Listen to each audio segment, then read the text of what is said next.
There are so many issues to get stuck in today, and we want you to get involved. Send us your voice notes of around 20 seconds, or your messages via WhatsApp. Scan that QR code or use the WhatsApp number 07514917075. And on the socials, make sure you use the hashtag SkySportsFC so we can pick it up.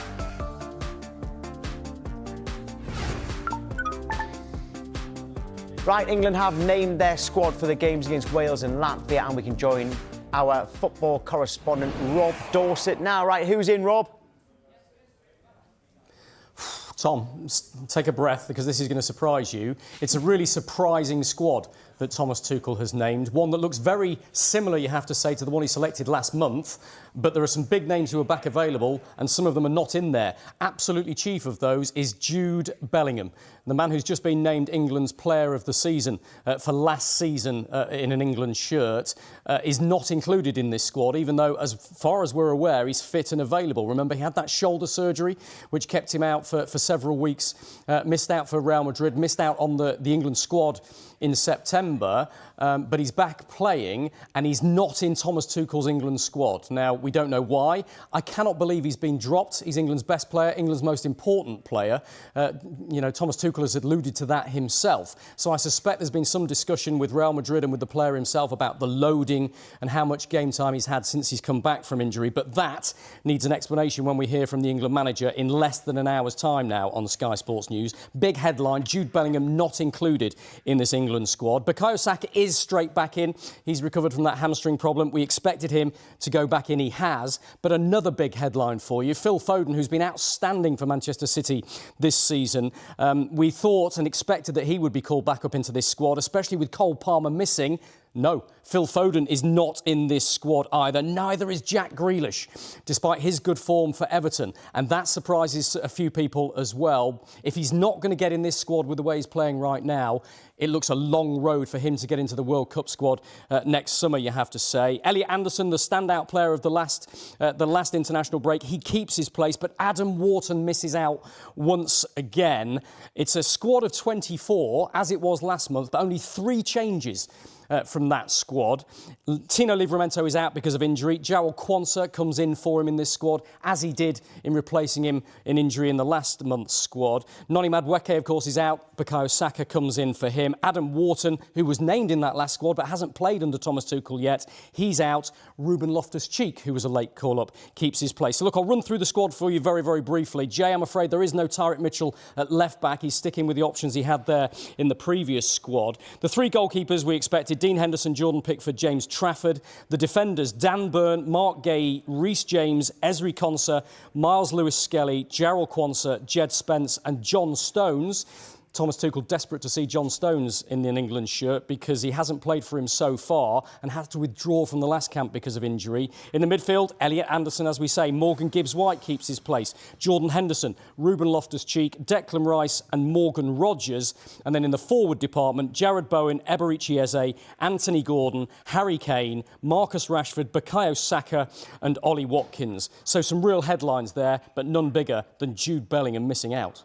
Yeah, and we'll see what Tuchel has to say at 11 o'clock. Rob, thank you. Right, good morning to Jay Bothroyd. So no Jude Bellingham. Surely he's not dropped. He can't be. I mean, we're going to hear from Thomas Tuchel at 11 o'clock. There's some shocking decisions. To be perfectly honest, I mean, even the Phil Foden one, that's more shocking to me because at his absolute best, in my opinion, Phil Foden, if you play him as a number 10, is our best number 10.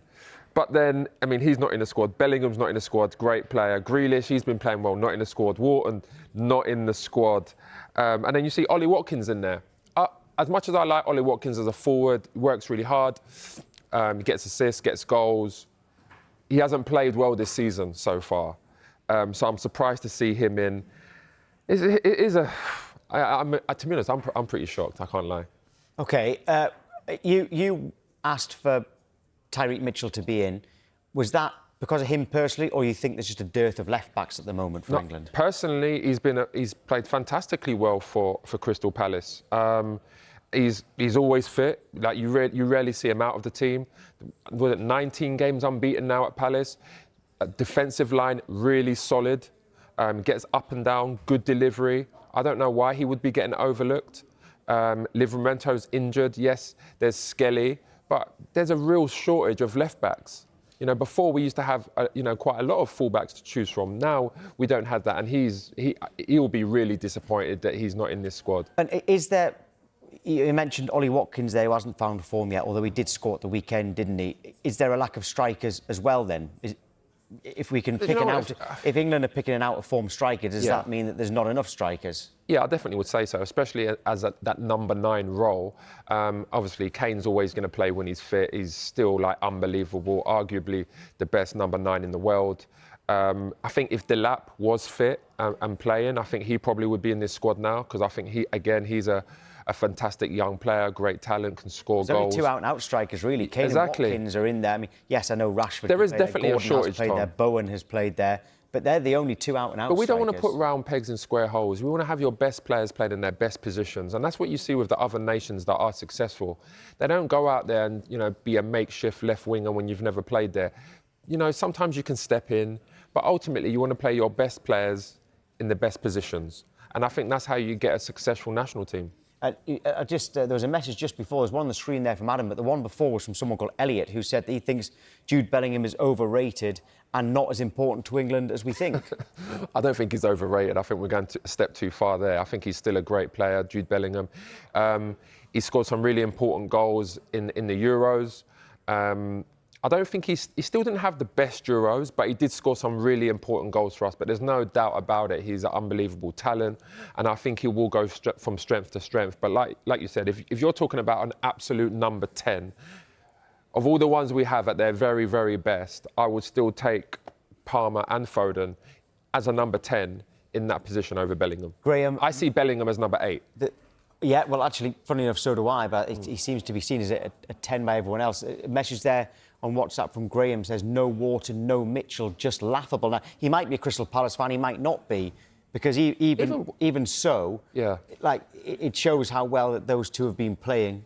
I don't understand. Why is Wharton not in it? There's so many top clubs at the moment. He has been injured. I wonder if hovering around him. Yeah. But if he's carrying injury, yes, then I can understand. But ultimately, he's a top player, and I don't understand why he's not in the squad. Again, like the comment there, he's been performing really well.